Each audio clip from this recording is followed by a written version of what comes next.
4 modes of verbal communication. Now it's interesting.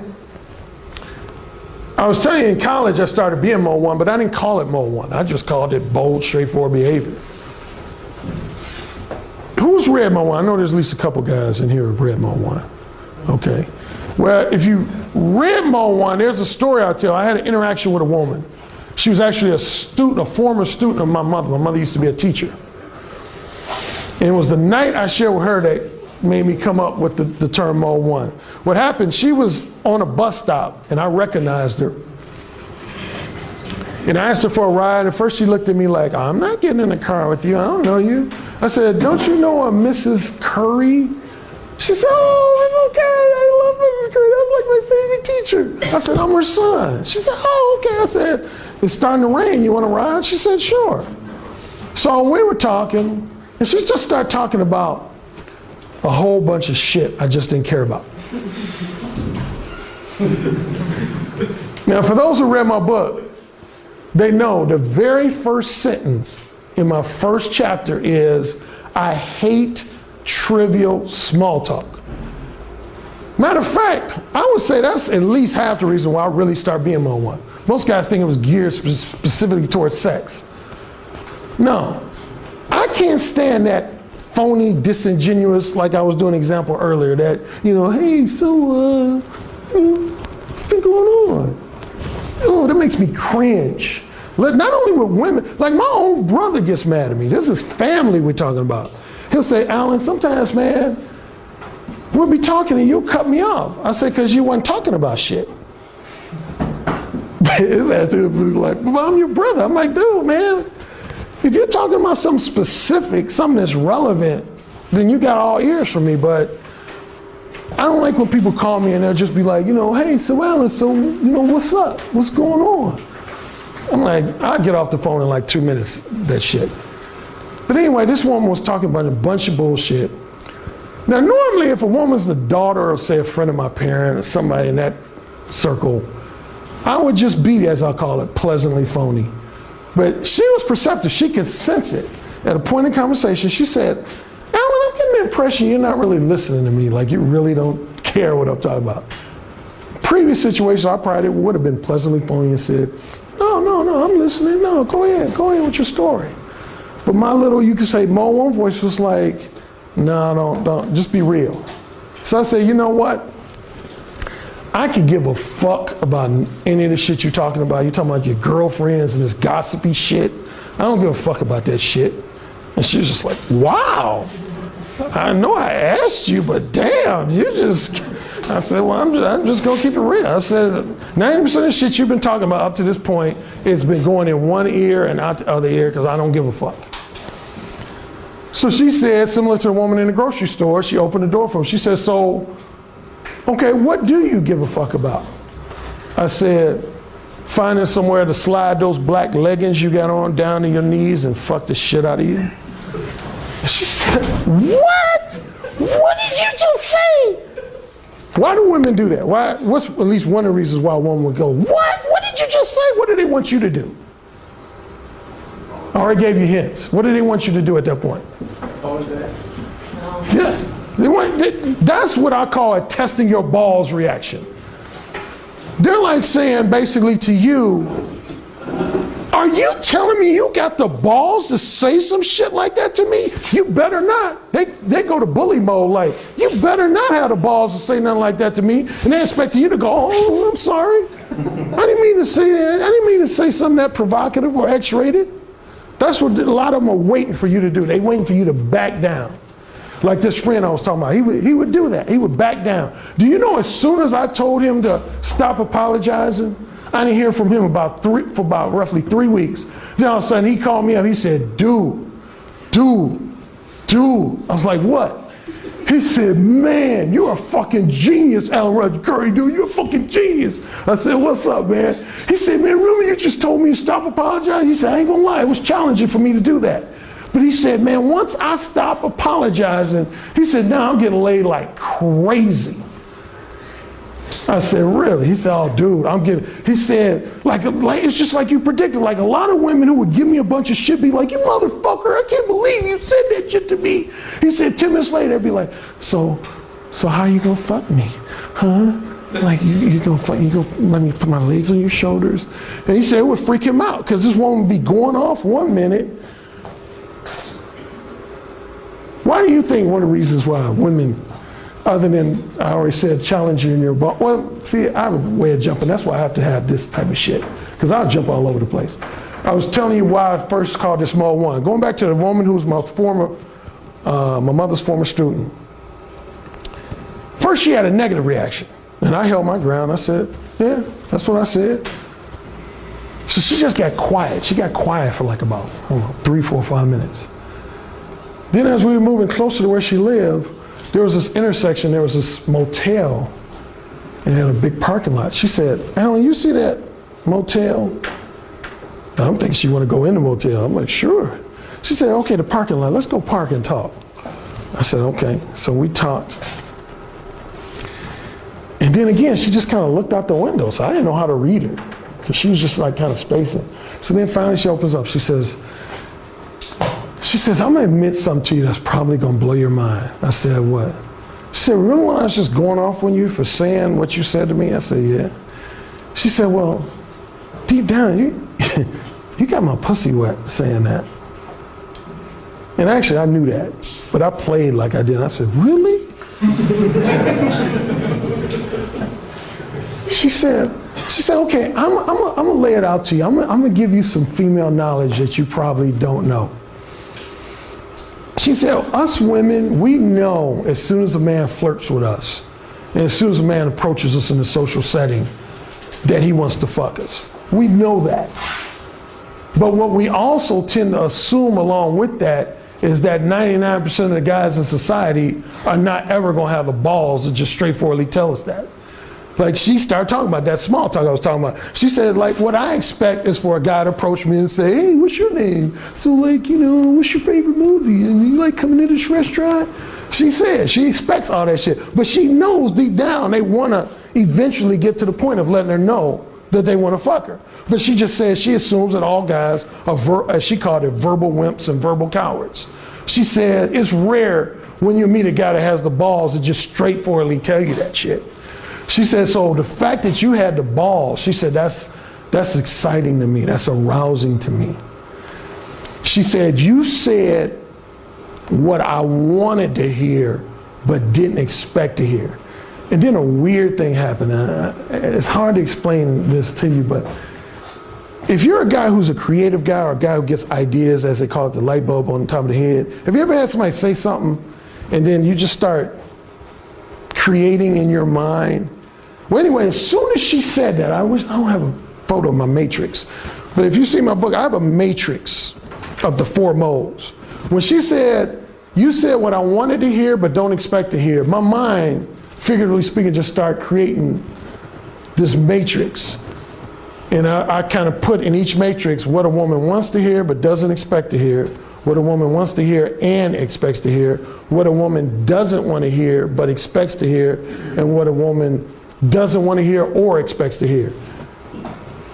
And then I start shaping that into, first I called it category. I would call it category 1, category 2.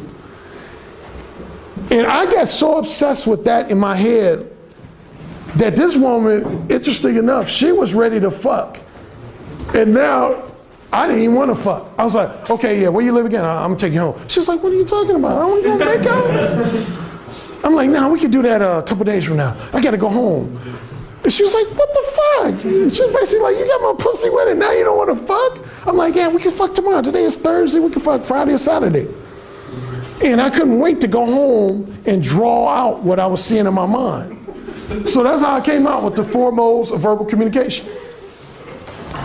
And I'll start with mode 3 behavior. Mode 3 behavior. All of the modes I feel are predicated on something. Predicated on something. Mode 3 behavior is predicated on your fear of rejection and your fear of being indefinitely ignored.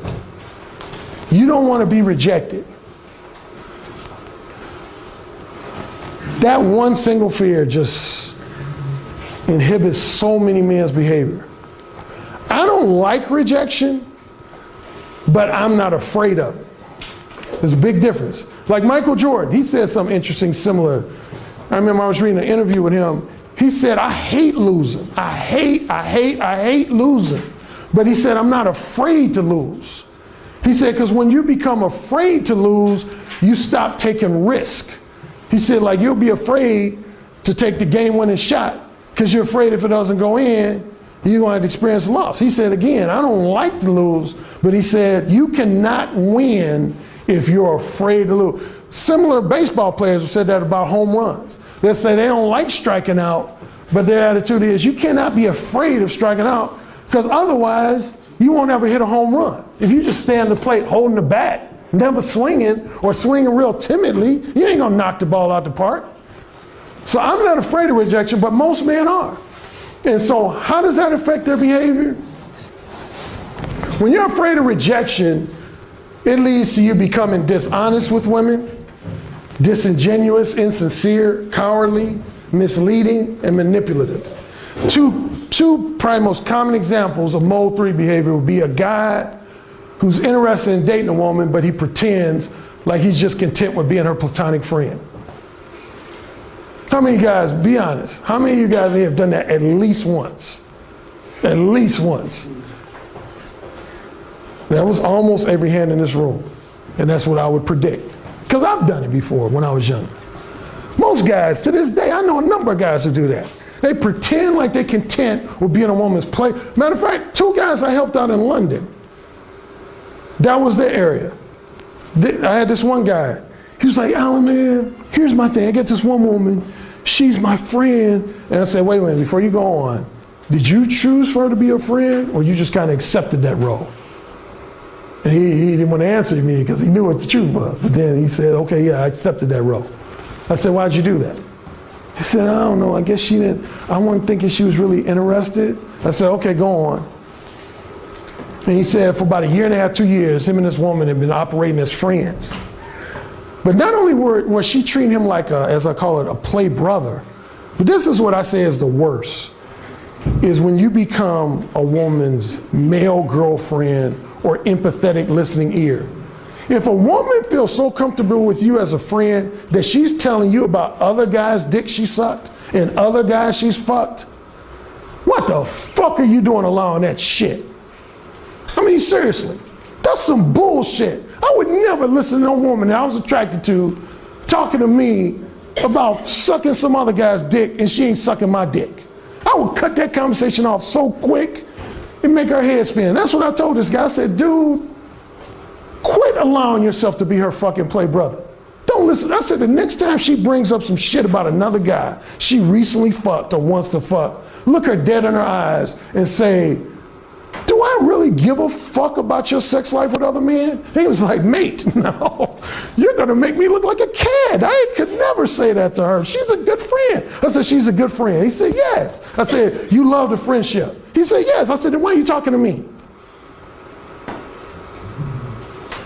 A question I asked the guys in London that got them quiet for a stretch. I said, how many of y'all consider yourself a well-mannered gentleman? Like 90% of the guys rose their hand. So how many of you guys consider yourself, a nice guy? Someone that women says nothing but great things about. Again, vast majority of hands went up. I said, how's that working out for you? And the guys was just sitting there like, damn. Fear of rejection makes you just become a full of shit person. He knew he didn't want to be this woman's friend. He knew he didn't want to be this woman's friend. He definitely didn't want to hear about her talking about fucking other men. Anyway, skipping over some details, he resisted for a while taking my advice, but finally, sure enough, the next time they had lunch, she started bringing up a guy. She's like, yeah, this guy recently slept with, he doesn't call me back, but every time I fuck him, I never hear from him. Let's stop right there. Now, this guy I'm consulting with, he's the friendly guy, right? He's nice, he's a gentleman, right? Now, she's not giving him any pussy. But yet, this guy who never calls her back, only calls her when he wants to fuck her, what is she continuing to do? He's fucking her. You think the guy who was fucking her cared about being called an asshole? A cad, whatever? You think he cared about that shit? See, that was one of my first epiphanies that led me to Mode 1, is that a phrase I tell guys repeatedly: positive reactions are overrated and negative reactions are misleading. Remember that. Positive reactions are overrated, negative reactions are misleading. And what I mean by that is that when I think of women in my life that I've interacted with in my life that had nothing but good things to say about me, the type of women that would say, oh, Alan, he's a sweetheart, he's a great guy. Those are the women who's never sucked my dick. My dick has never been in a pussy. Might be one or two exceptions, but most women who had nothing but good things to say about me, those are my platonic friends. I ain't never fucked them. But the women who had at least one, if only one, lighthearted, minor criticism, like, Alan, you're so cocky. Alan, you're so full of yourself. Alan, you can be an asshole at times. Alan, you can be a jerk at times. Those are the women I fucked. So Mode 3, that's what it do. So the example number 1 again was pretending to be a woman's platonic friend or be content with being a platonic friend when you really want to date her or have casual sex. The other one was the one I touched on at the beginning of the presentation. Giving a woman the impression you want a long-term, emotionally profound relationship when you know you just really want a one-night stand, a weekend fling, or some other variation of casual sex. Why would a man not be straightforward about that? Because he's afraid of what? Rejection. Most guys, I've had too many guys admit this. I say, why aren't you straightforward about the fact you want casual sex? Well, I guess mainly because I feel like the woman won't give me casual sex if I'm straightforward about it. And I'm like, okay, that's not necessarily true, but let's say it is true. Let's say she won't give you sex. So? I mean, really, so? I met a woman, a young lady, she's somewhere in here, who told me she was a vegetarian. Imagine if you were a vegetarian, you went into a restaurant that said they were a vegetarian restaurant. And you just start eating some food and you start having a fucking allergic reaction to some shit. And you say, fuck, was there some meat in here? Was there some shrimp? And the guy says, oh shit. I forgot, yeah, there is little microscopic pieces of shrimp in there.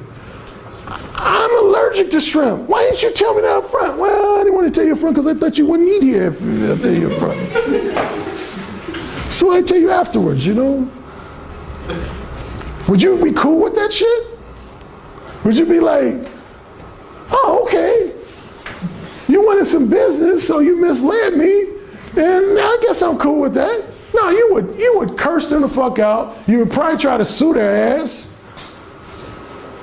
And I would feel that way about any food if somebody gave me products that they gave me the impression it wasn't in. That's the same way of dealing with women, man. I know guys, I was telling my sister, there's a guy who came up to me at the first London, and I was asked a question about cheating. Me and this other speaker, we were asked what our thoughts were on cheating. And they said, one said, just simply, what are your thoughts on cheating? The other one said, if you had a girlfriend, you had women on the side, would you be honest and tell your girlfriend that you got women on the side? Now the other speakers, I think his main response was, he said, a gentleman doesn't tell. If that's his thing, more power to him. And you know, when you hear multiple speakers, you're gonna hear somebody say something that's contradictory to me. It's all about what resonates with you. I just can only tell you my truth. But what I told the guys is, I said, number one, I don't believe in cheating. And I don't say that from a self-righteous standpoint, but I just say, if I know I want to fuck multiple women, I tell each woman, I don't tell them names, but I'll tell the woman, I say, hey, I gotta let you know, I'm playing the field right now. I'm not trying to be monogamous. I'm not trying to have anything emotionally profound. But I'm gonna let you know, you might see me out socially with another woman. I don't want that to freak you out, because I'm seeing other women. And I let them tell me. If they cool with that program, then we proceed. If I know they have a major reaction to that, then I'm like, okay, we're not dealing with each other. Anyway, this guy comes up to me and tells me he was very emotional, like he was getting crying. I was like, wow, what did I say that got you to this point? And he said his father was cheating on his mother with a married woman, and the husband found out and came over and shot his father in front of his mother and his siblings. Imagine going the rest of your life with that memory and shit. And some guys have accused me of fear-mongering. They say, oh, you fear-mongering with stories like that, man. Like we're gonna get shot in the head because we cheated on a bitch. You might. I ain't saying that definitely will happen, but I'm not gonna say, like a guy in Vegas tried to challenge me. He said, Alan, I read your book. I didn't read it with a fine-tooth comb, but he said, I browsed through the major concepts. He said, the problem I had with your book, Alan, is your book you try to attach ethics with getting laid. He said, there are no ethics to getting laid. When he comes to getting pussy, you just get some pussy. And a few of the guys around the table start laughing, like, yeah, that's what we talking about. You just get laid. I said, you just get laid. He said, yeah. I said, no ethics. He said, no fucking ethics. Those don't go in the same sense. I said, damn, you know what? You're right, dude. Why don't we and you go out this afternoon and find a 14-year-old hot number and just take turns fucking her. Just gangbang her ass. He said, what? 14, man? I ain't fucking no 14-year-old chick. I said, why not? What, you got some age-related ethics and shit? Of course, he was like, touche. I said, okay, maybe that was extreme. Why don't we find a woman that's of age, 21, 25, and you distract her, and then I'll put some date rape drugs in her drink while she's not looking. He's like, man, that's fucked up. I was like, what you talking about? It's about getting laid, right? It's about the pussy. You got some ethics related, some drugs and shit? The fuck? Again, by the time I had finished with him, most of his buddies as cheerleaders got him from the table and walked away. And of course he ended up acknowledging. He said, okay, I see your point. He said, me and you don't have the exact same ethics, but yes, obviously I guess I do have ethics. I said, we all do. Some of you guys in this room might not ever have the same ethics that I have. But that's my ethic. My ethic is I'm not trying to bullshit a woman into bed. I'm not trying to make a woman feel like I'm gonna be her new boyfriend or her future husband in order to get some pussy or get my dick sucked. If I just want my dick sucked, I'm gonna tell a woman, I just want my dick sucked. If I just want casual sex, I'm gonna tell a woman, I just want casual sex. Now, if I think there's a possibility of more, I'll leave that door open. Like I might tell a woman, right now, I don't want anything serious. But if our chemistry develops to a point where it's so outstanding that I really enjoy your company, I might want to upgrade it to a monogamous relationship, which I have done before. But I don't like to, as I call it, go in the side door or the back door. If I want casual sex, I'm going in the front door. But anyway, so this is Mode 3. Mode 2, that's a guy who's not so much afraid of rejection, but he can handle, for the most part, being rejected, but he can't handle being criticized or insulted, like those theatrical reactions I was talking about. He doesn't want a woman to call him an asshole or a jerk and all that stuff. So some of the characteristics of a Mode 2 guy would be he becomes very flattering, entertaining, friendly, accommodating, agreeable. That's not all bad. That's not all bad. If I was comparing Mode 2 to Mode 3, I would say Mode 2 is much better than Mode 3. Much better than Mode 3. The main weakness of Mode 2, though, to give you one quick example, would be, let's say you went up to a woman in a nightclub and you did all that small talky shit and you were real friendly and, I'll give you an example. I'll give you a real life example. I was just telling a couple guys, God wrote me, I receive emails and testimonies all the time. This guy wrote me, he lived in this flat with two buddies. And they went out to a nightclub, they wanted him to go, but he decided to just stay back at home. They came back with two women, and he said he noticed his two roommates was engaging in all that trivial small talk. Now, on the positive end, they were making them laugh. The girls were laughing at everything they said, and saying stuff like, you're so funny, oh my God.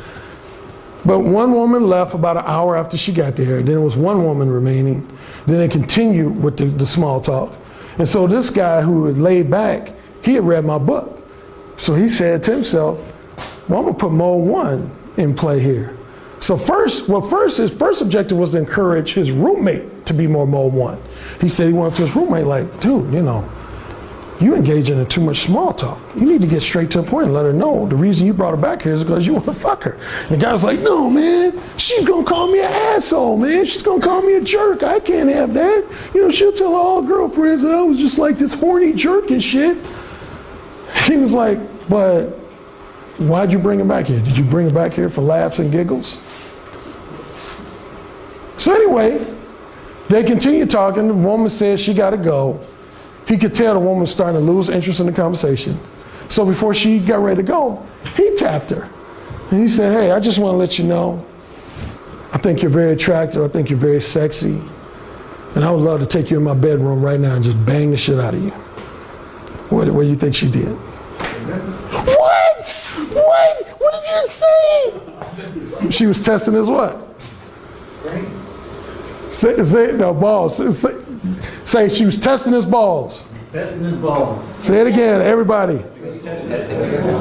Say it again. Matter of fact, you'll realize that those 3 words are my favorite words. Say it again. Matter of fact, that's what the book is called. Say it again. She was testing his balls. Okay, thank you. But what did he do? He held his ground. He's basically like, yeah, I said it, and so at first she left. She acted like she was leaving. She went to the door, he said. Then she came back, she said, now what is your name?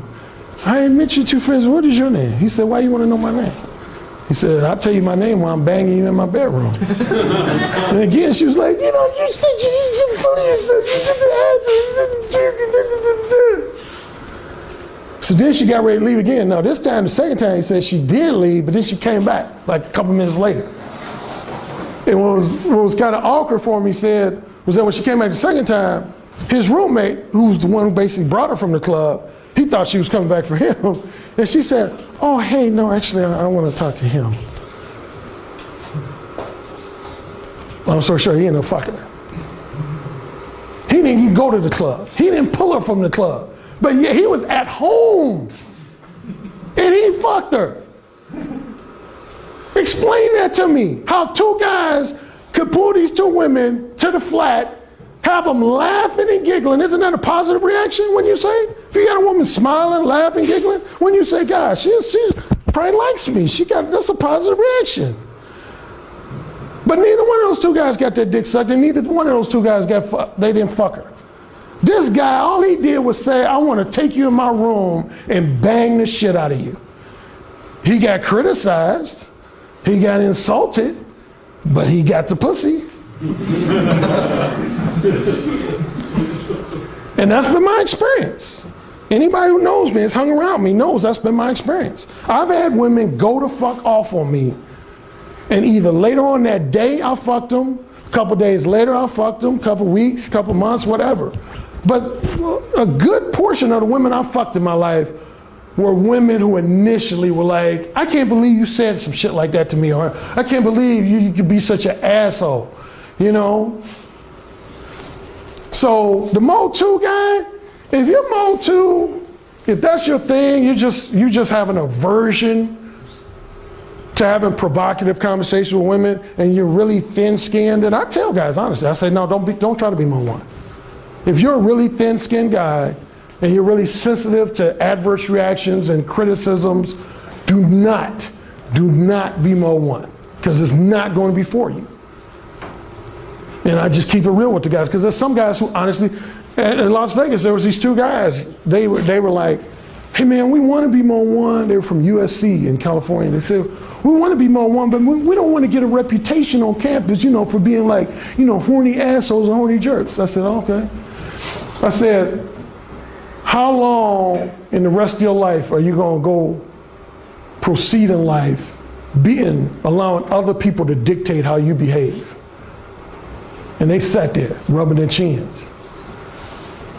That's the thing you got to ask yourself. How long in life you going to go through being scared of criticism the way a kid is scared of the classroom bully? Oh, I'm scared of being called an asshole. I'm scared of being called a jerk. I'm scared they're going to call me horny. You got to be who you are. That's what Mode 1 is really about. It's not, Mode 1 is not a get laid technique. I mean, you will get some pussy, but the ultimate, you can say ultimate objective of Mode 1 is to be your real self. To be your real self.